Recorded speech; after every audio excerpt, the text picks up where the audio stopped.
Welcome back to the U.S. Navy History Podcast. I am Dale, and I'm joined by Christoph, who's probably sounds better than me because I am just getting over some sort of sickness. I do sound better than you, but, you know, just kinda genetics, I guess. You gotta stop falling back on the sickness, man, and just admit that my dulcet tones are what keep people coming back. That and your, wonderful history summaries. Yeah, okay, that's gonna be 10 lashes. Anyway, Oh, man. Insubordination, I guess, yeah, again? just like a normal. Okay. Yeah. I'm at this point, I'm used to it. Well, then maybe we need to up the lashes. No, I mean, not used to that. Just 10 is way too many. Way too many. We'll upgrade to the cat of nine tails. How about that? Oh, Then it's okay. 90. I I I'll accept my fate.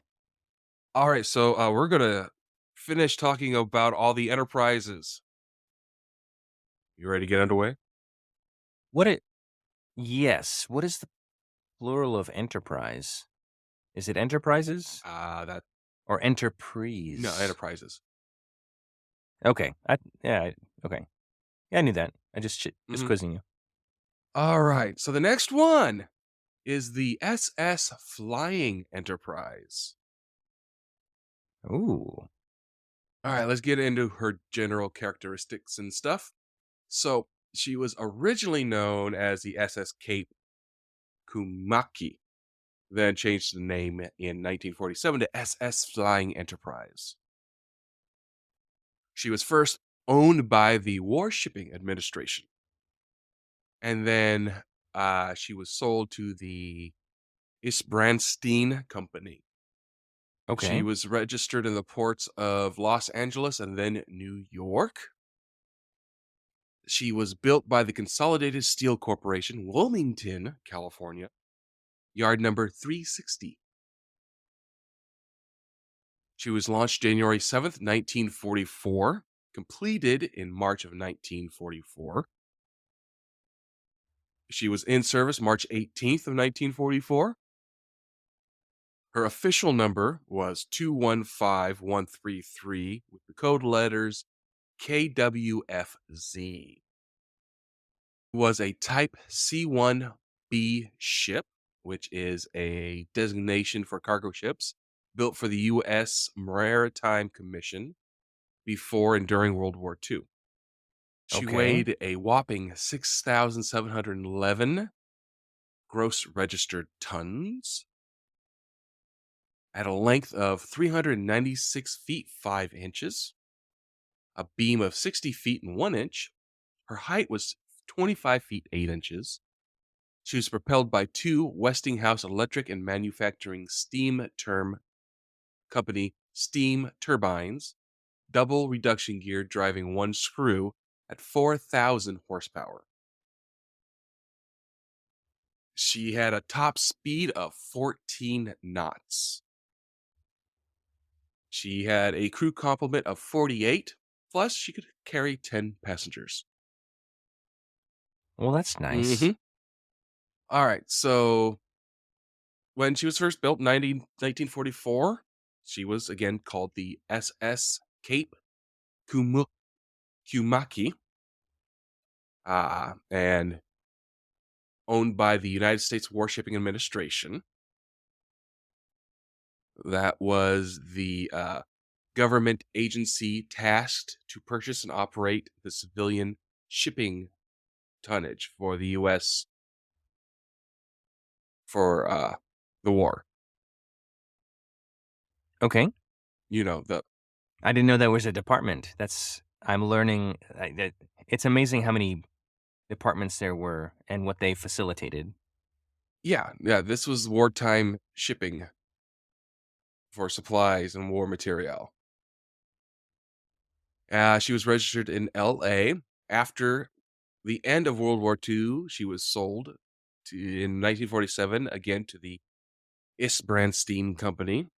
And this is when they changed her name to the Flying Enterprise and That's registered in New York. that's pretty Huh? cool. That's pretty Hmm. cool. For the next 5 years, she was used as a general cargo freighter in the North Atlantic. On December 21st of 1951, under the command of Henrik Kurt Carlson, she left Hamburg, Germany, bound for the US of A. Among her cargo Okay. was 1,270 long tons of pig iron, 486 long tons of coffee, 447 long tons of rags, 29 long, yeah, Rags? Wait, wait, wait. rags. I didn't know that was a war This material. is 51. I didn't know. Okay. Rags are one of those things like refuse, garbage, like, ugh, rags, worthless. Um, why would they be shipping these? No? You're shaking your They are head. not What's going on? worthless. They are very useful. Explain. We, I mean, I do clean my kitchen with rags. for example, uh, down in the engine room, we would get bales of rags sent to us. And we had a special compartment where we dumped those rags to be used. Okay. Rags are big business. You know what? I had no idea. So the rags to riches story sounds like riches to riches now because rags are such big business, you see. Still, Am I rags understand? gave riches. So rags to riches. It's still valid. Okay, okay. Well, I'm always surprised what I learn during this podcast, and this is definitely one of those things. Okay, rags, valuable. Continue. 39 long tons of peat moss, 12 Volkswagen cars, antiques and antique musical instruments, and typewriters, 447 long tons of naphthalene, as well as 10 passengers. There's some speculation that they also had gold and zirconium on board, but that is not confirmed. That is a varied cargo. Well, that's what she did, general cargo. Yes, yes. Well, I guess I always assumed that cargo ships would carry primarily one type of thing, but yeah, that now that I think about it more, that doesn't make Mm-mm. sense. It's just what can we get on this ship? What fits? What makes financial sense? Let's do Mhm. that. So 4 days later, on Christmas night, she encountered a storm in the western approaches to the English Channel. Afterwards, it was discovered that she had suffered structural damage, and a crack was found across the weather deck from a rogue wave. The Oh. cargo then shifted. They issued an SOS on December 28th. By that time, she was listing 45 degrees to port. Holy moly, really? Yes. That's huge. The British flagged vessel MV Shelburne and the USS General A.W. Greely responded. The Greely was a Squire class transport ship. Just thought you might want to know. I just a Squire class. I really have no context for Squire. Excuse me, transport ships. That seems like it would be less than a knight class. That's the only mental connection I have with that word and that combination. But well, I who knows? Okay. Shelburne was the first to arrive early in the morning of December 29th. The Charleston, however, was reluctant to, or Captain Charleston was reluctant to evacuate passengers and crew to a British ship. Shelburne was asked to remain on station in case, they absolutely had to get in there with the Brits because they were waiting on the American ship to get there because they would rather much be on board an American ship. I mean, I can understand that from a patriotic standpoint, but I don't understand. Like the Brits are our allies effectively at this point, right? This is the Yeah, 50s post-war. What do you speculate? Because that's what we specialize in here, speculation. Why do you speculate that he would be so resistant to boarding a British ship? they didn't want to drink tea. They wanted the coffee that's on the American ship. That is the greatest answer I could understand. It's like, oh, of course. Yes, I'm with you. 100%. Okay. All right. So the situation did deteriorate quite badly. Just as the America's ship arrived mid afternoon, both ships sent lifeboats to pick up the passengers and crew. The crew and passengers were evacuated with the loss of one life, who was a male passenger. Mm. Oh. The captain did not evacuate. Uh, So he went down with the ship. Is that I this is the perfect opportunity for me to ask you this question. I've always heard the captain always goes down with the ship. Is that true? If so, why? If not, why no, not? it's not. Why would the captain have to go down with their ship?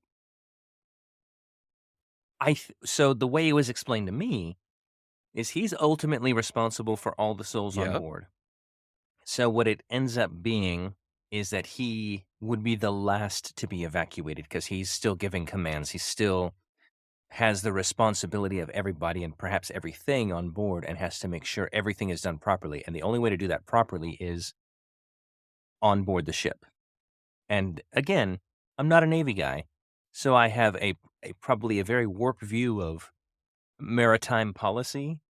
So So, w- is that so close to what you're accurate? saying is that the captain, to make sure nobody is on the boat, stands there and drowns.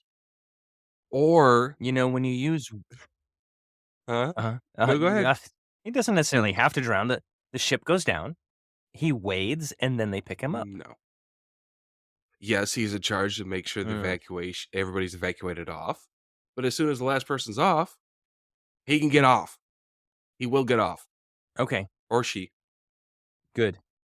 Yeah, I mean, you wanna save captains seem valuable with their knowledge and expertise, so you don't wanna just, "Well, you know how it is, we gotta let him go down to Davy Jones's locker," to use another Navy parlance.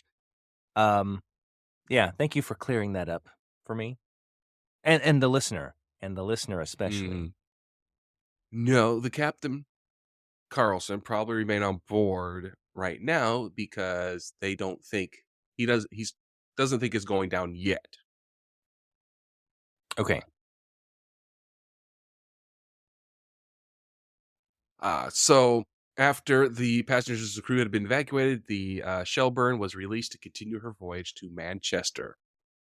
Uh, by January 2nd, 1952, the USS John W. Weeks arrives and relieves the merchant ships. And the next day, the tug Turmoil arrives, guided by the searchlights from the John W. Wicks, but they found it impossible to take the flying Enterprise in tow. The tug's mate, Kenneth Darcy, was then transferred to the Flying Enterprise on January 4th, by which time the list had increased to 60 degrees. Oh, man. Ship was eventually taken to tow on January 5th, when she was about 300 nautical miles from Falmouth, Cornwall. On January 6th, the USS Willard Keith relieved the John W. Wicks, and the French tug Annabelle 25 also joined the rescue effort. This is not as, illustrious of a history as many of the other Oh no, enterprises. I mean, or am I misunderstanding No, no, this is not illustrious. the fate of this poor ship? Not illustrious. Not a Okay, warship. okay. True. I guess there should be a committee that either allows or disallows ships to be called the Enterprise, because it's like, you need to be up to snuff if you're gonna name your ship Enterprise. I know it's Flying Enterprise, which probably doomed them from the beginning. Mm. Trying to make it cooler than the original? I don't think so. The tow line snapped at 0130 on January 10th when the Enterprise was 31 nautical miles south of the Lizard, which is a peninsula in southern Cornwall, at 41 miles from Falmouth. Later, Hmm. the turmoil was joined by the Trinity House vessel, the Satellite, and the tugs Dexterous and Englishman. Uh, but at 1522, Carlson and Dancy finally gives it up and abandons ship, and they were picked up by Yeah. turmoil. The Flying Enterprises then capsize and sinks stem first at 1610 to whistle, siren, and foghorn salutes from the flotilla. The attempts to save her were criticized because they were like, you could have made Cork instead of trying to go for Falmouth. Cork was much closer. I wonder if they had beef with Cork. Well, a public house in Cork was named the Flying Enterprise after the ship. Hmm. Really? Well, it seems like, oh, man. Yeah, they should have gone to Cork. Yeah, But I guess I'm armchair navigating at this yeah, point. you are. In 1960, they sent in a salvage team, and about 210,000 of the $800,000 worth of cargo was salvaged by the Italian company Sorima. There was a confidentiality clause in the salvage contract, so there is no actual details of what was recovered. Hmm. Probably because it's that gold. That's what I was Mhm. thinking. And zirconium, you Mhm. said? Supposedly? Mhm. 1976, author Bjorn Becker published Flying Enterprise and Kirk Carlson, which told the life story of Carlson and his efforts to save the Flying Enterprise. Um, I have a yeah, quick question. Sorry, I'm peppering you with questions today. Uh, Underwater salvage. You said it was like 40 miles from Falmouth. And so I don't know if there's a particular zone that allows it to be salvaged by anyone in particular. Um, are there zones where you have to ask permission from a government to do that? And if you find something, is it yours or do you have to turn it over to some authority? there is so much legal crap that goes into salvaging.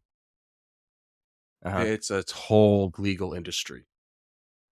Really? Yes. No, you just because you find a wreck does not mean that you automatically get salvage rights because there's insurance. Insurance is already paid out, Oh. which means now you have to fight with the insurance and things of that nature. It depends on where everything's at, blah blah blah blah blah. It is a huge industry. I had no A idea. lot of legal crap goes into it. So what you're saying, if I'm reading between the lines, is you want to find salvages that are old enough where the insurance companies are now out of business. No, because then you get into archaeology. Oh.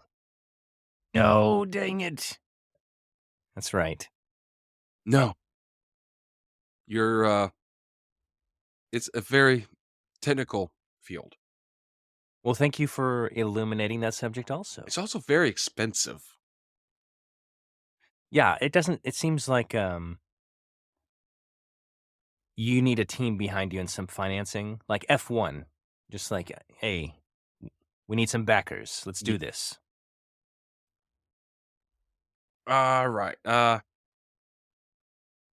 When Captain Carlson died, he was buried at sea at the Flying Enterprise's final resting place on February 8th, 1990.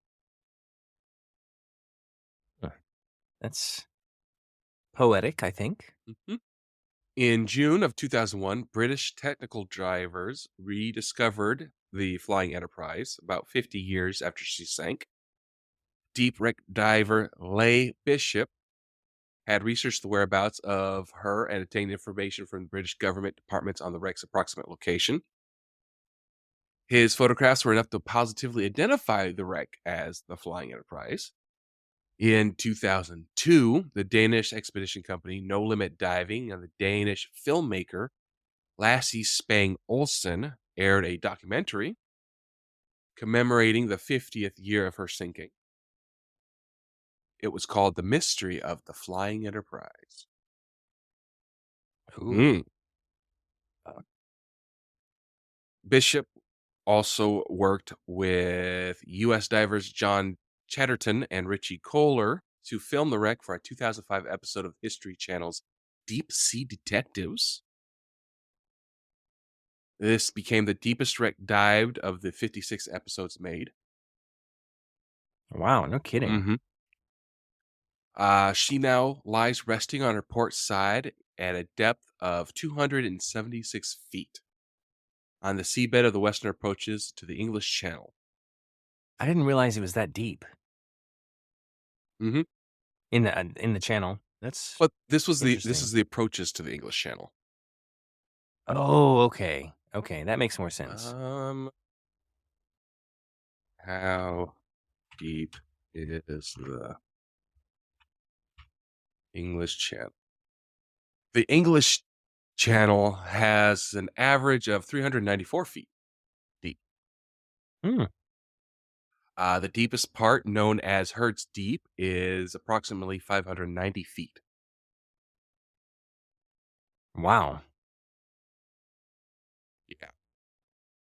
Let's see. So the zirconium, there is speculations about this. They think it was intended for use in the first nuclear submarine, the USS Nautilus, but it was Oh. registered as pig iron to keep it Oh, secret. okay. Ah, Interesting. Yeah, pig iron, that's interesting coming from Hamburg because I was like, I didn't think there was much of a steel industry there, but what do I know? uh, it's Germany. Sorry, what did I say? No, it's Hamburg, It's Ham Germany. They Yeah, have a from Hamburg. steel industry. How how Do do you think they? they built all those tanks during World War II? Yeah, that's true. Okay. Sorry. I always associate Hamburg with hamburgers and Frankfurt with frankfurters, so I always think they're in the meat Oh, industry. there's meat too. Okay, well then I'm not totally wrong this time. Mhm. Okay. Yeah, let's move on.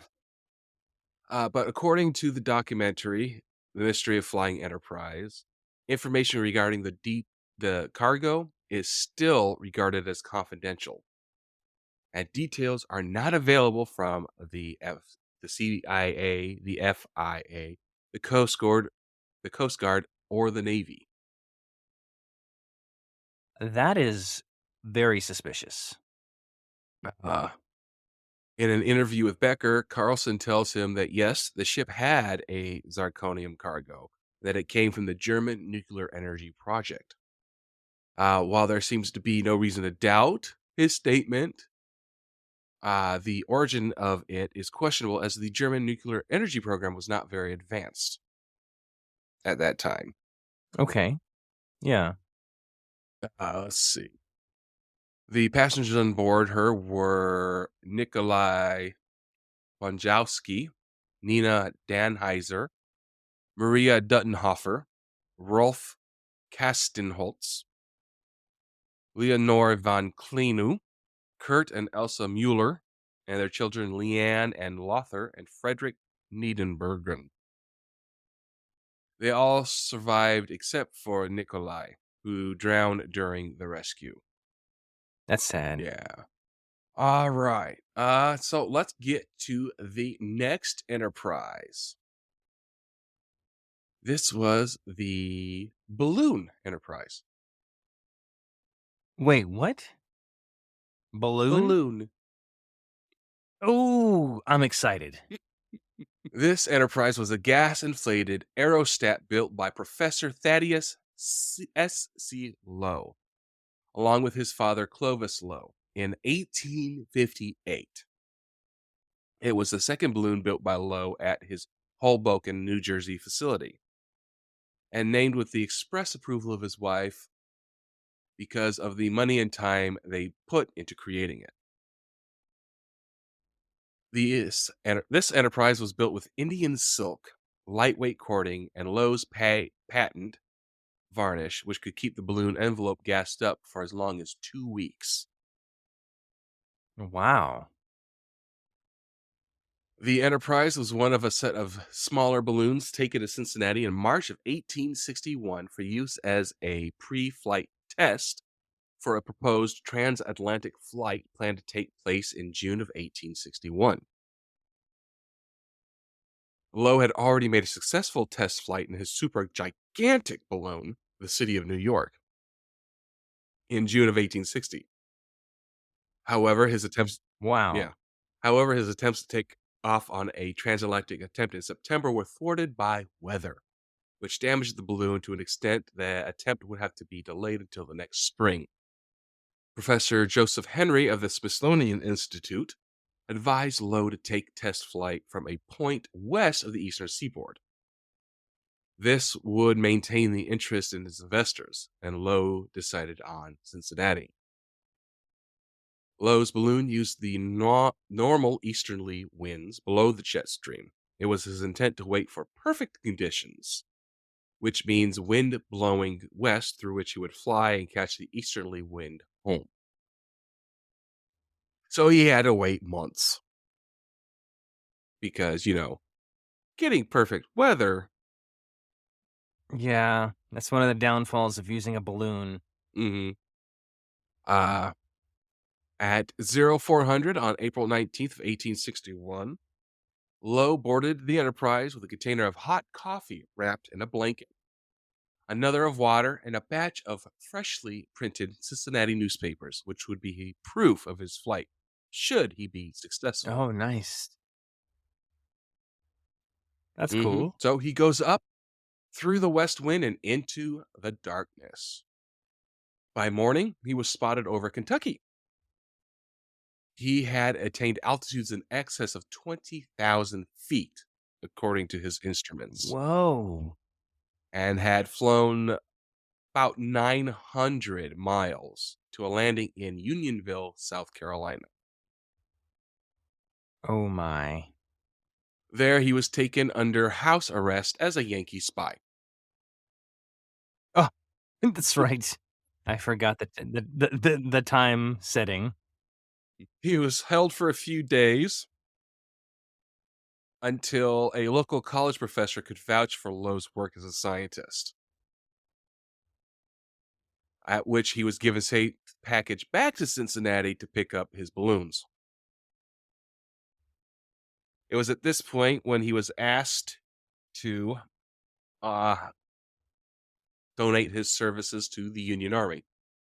Uh, Lowe was then called to Washington, D.C. by the Secretary of Treasury, Salmon P. Chase.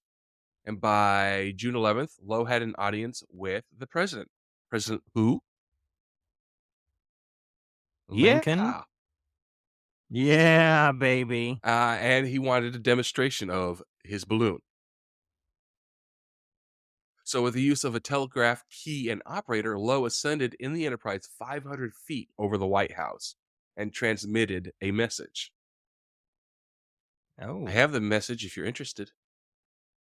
Yeah. How do they is it Morse code, I assume, or Telegraph, Morse code. wow, cool. Yes, I would love to hear the message. Balloon Enterprise in the air to His Excellency Abraham Lincoln, President of the United States. Dear Sir, from this point of observation, we command an excellent We command an extent of our country nearly 50 miles in diameter. I have the pleasure of sending you this first telegram ever dispatched from an aerial station, and acknowledging indebtedness to your encouragement for the opportunity of demonstrating the availability of the science of aeronautics in the service of the country. I am your Excellency's obedient servant, TSC Low. Wow, that's pretty impressive. I Very mean, I flowery. know I do a lot of yes. Okay. So when it comes to Morse code, like for those that were in the early text generation, texting was not as easy as it is now. And so texts were very concise and used as much abbreviation as Well, yeah, possible. because it was Morse code, I would expensive. imagine. Well, yes, yes. It's like let's keep it short to the point, boom.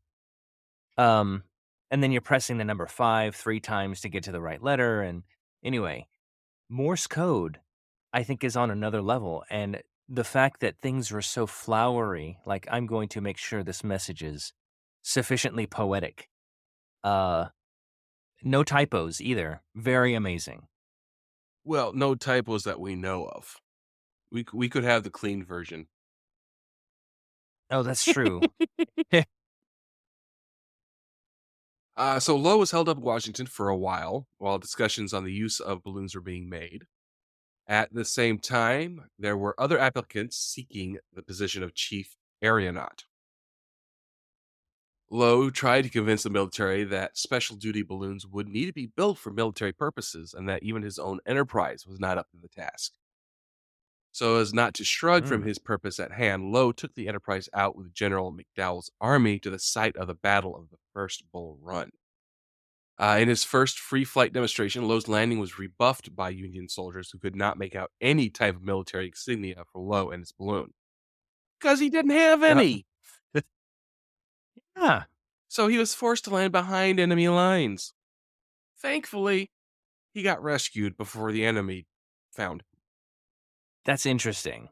But So the Confederates didn't rebuff him? That's another no, thing. It's his own guys. They were like, what is that? I don't mm. like that. Shoot it. In wartime, I get that instinct, but still. But the Enterprise was badly damaged, and Lowe was finally given orders to build a proper war balloon. Eventually, the Enterprise was put back into light service with Lowe's father, Clovis, and an assistant captain, John Dickinson, in Washington, D.C.